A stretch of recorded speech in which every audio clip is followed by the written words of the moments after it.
Hello, everyone, and welcome again to another Teacher Joseph podcast.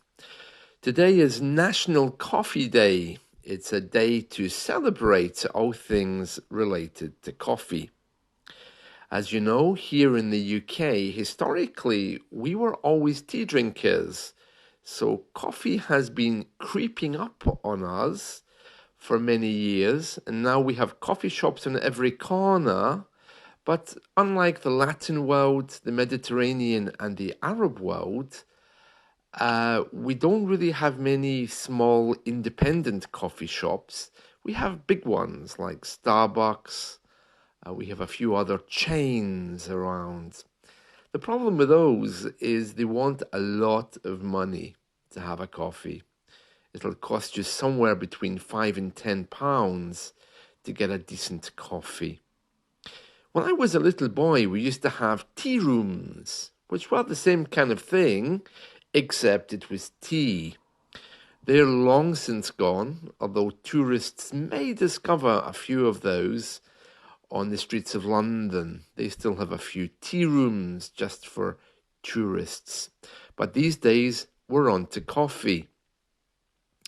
As you would expect in Britain, though, we don't really care about the taste. We just want the buzz. So I know that when I was traveling in Spain, the Mediterranean, and the Arab world, coffee is a big thing, and everyone has their preferences. It's the same here in Starbucks. The last time I was in Starbucks, someone was asking for a tall, skinny Americano. I was waiting for President Obama to walk out because the person asked for a tall, skinny black Americano. And I'm thinking, that sounds a bit like President Obama, doesn't it? But anyway, joking aside, coffee is becoming a big thing. As I've mentioned before, back in the middle of the last century, we had anti-coffee movements. So my grandparents, for example, they were members of the Anti-Coffee Society, and they used to march through the streets demanding that coffee be removed because they saw that it was like a drug making people behave erratically. Wow. Now it's just on every street corner. For my grandparents, it was strange though, because whiskey and alcohol was perfectly okay, but coffee wasn't. I don't know how they came to that conclusion, although the generation before them, they were marching through the streets demanding that alcohol be removed. So, yeah, it's strange. One generation demands alcohol gets removed. Now, alcohol, of course, is completely normal. The next generation demands coffee gets removed.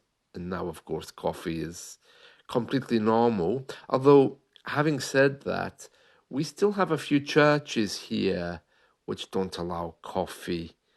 If you want to join them, you must swear or make a promise that you will never drink coffee. And that's because those churches come from that generation where coffee was still quite controversial. It's a bit weird though. Those churches are fine with Coca-Cola, they're fine with energy drinks, but they just have this thing about coffee. I think it's just a traditional thing. So yeah, you can expect to find some people, not many, who are a little bit opposed to coffee when you're in the UK. Don't be surprised if you invite someone for a coffee and they tell you, actually, I prefer tea or decaf or water if you have it. Did you know that coffee is one of the most traded goods? In fact, after oil, coffee is the most traded. Isn't that just bizarre? So if you're into investing money, coffee would be a very good investment, I would think. I don't know. I've never tried anything like that. But yeah, coffee sounds like it's almost certainly something to look at.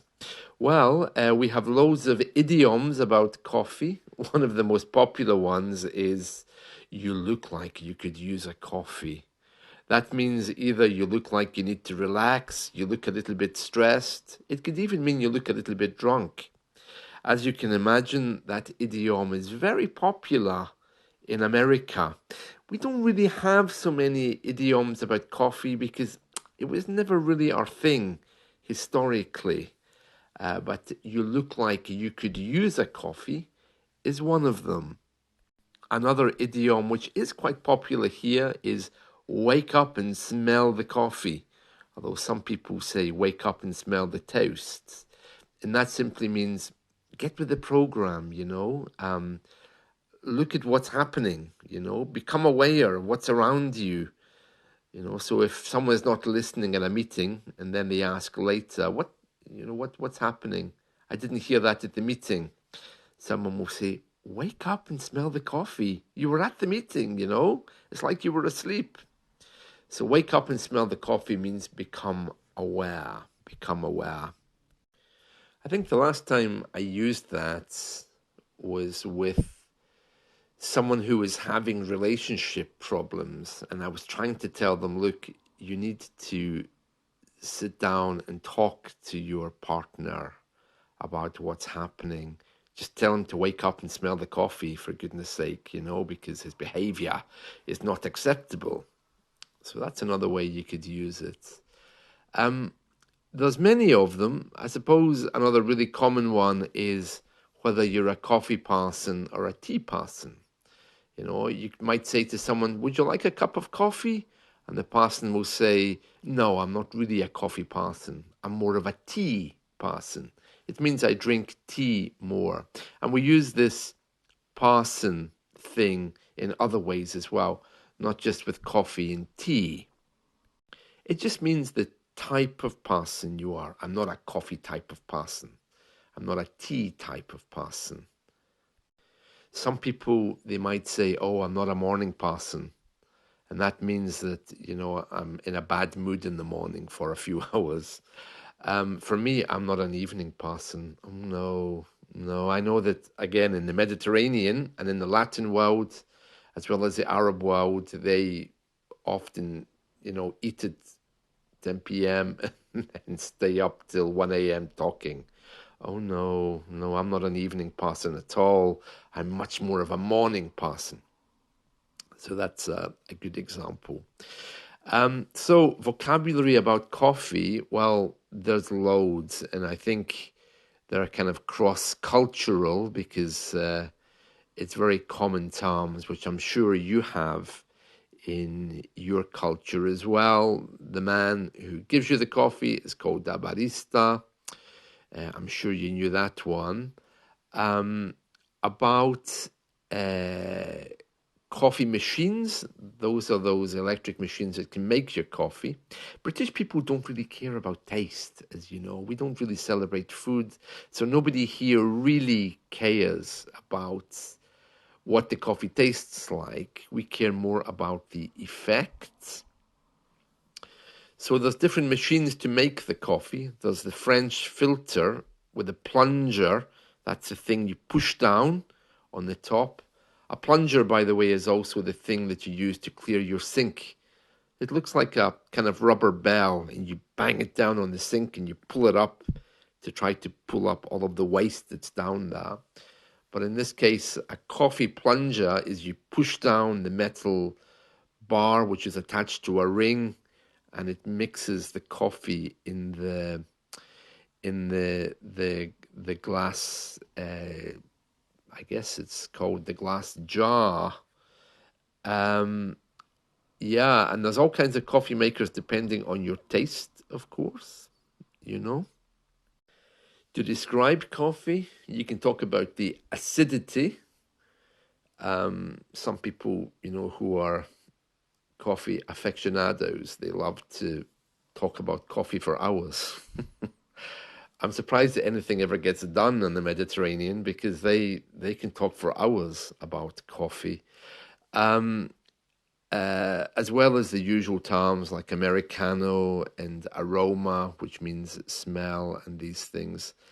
You can also talk about the body of coffee. That's the perceived thickness, richness of a brewed coffee. You can also talk about the grind, how well it's been prepared.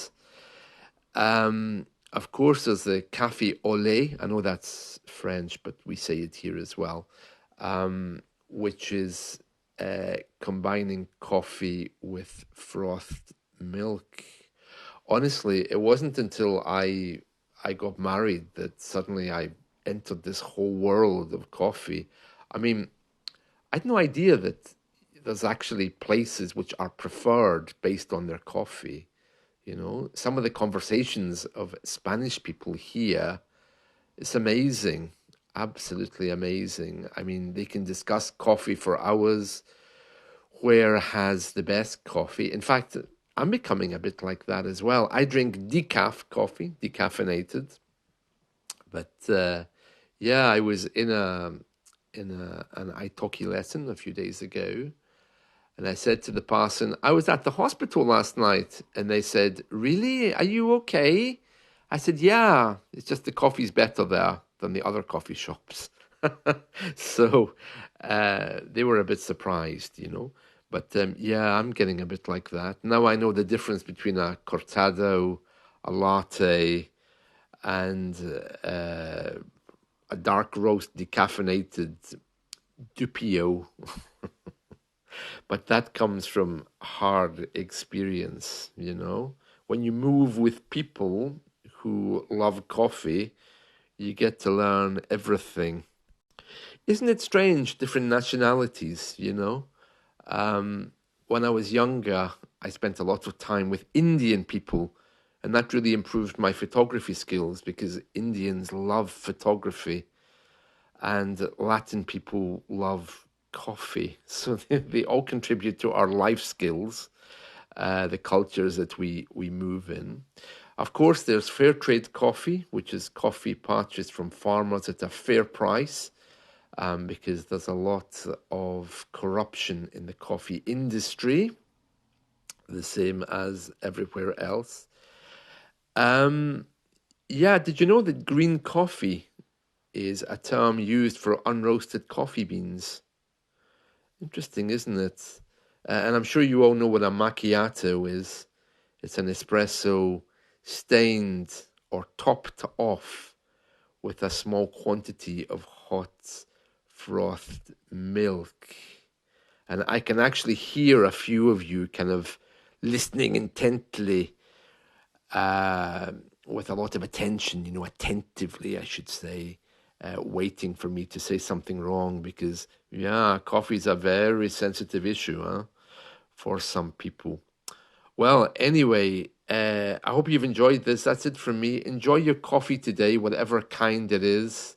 If it's a tall, skinny black Americano, I'd be expecting President Obama to appear from a cupboard. And isn't it strange how these descriptions bring things up in our minds? For me, I'm just waiting for the man coming to deliver my supermarket shopping. Of course, there will be coffee in that order. I really don't like getting my supermarket shopping delivered because the balance of power just isn't right. I've said this before. They come, all the food is in crates.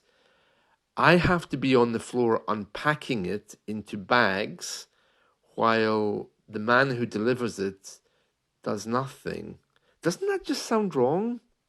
But the supermarket's idea is, well, you would be packing your own shopping in the supermarket, so you should be unpacking it at home. And the other excuse, of course, is, because of COVID, we can't touch your shopping. And anyway, it's yours now. You paid for it, so you need to unpack it. But honestly, I'm on my hands and knees running around the floor unpacking these crates while someone is standing above me. It just doesn't sound right, does it? No, no. Well, they're due at any moment, so I better go and prepare, get the bags out the cupboards, get myself ready to be on the floor to unpack these things because they're always in a hurry. So enjoy your day, whatever you're doing, and I'll catch you all soon. See you. Bye.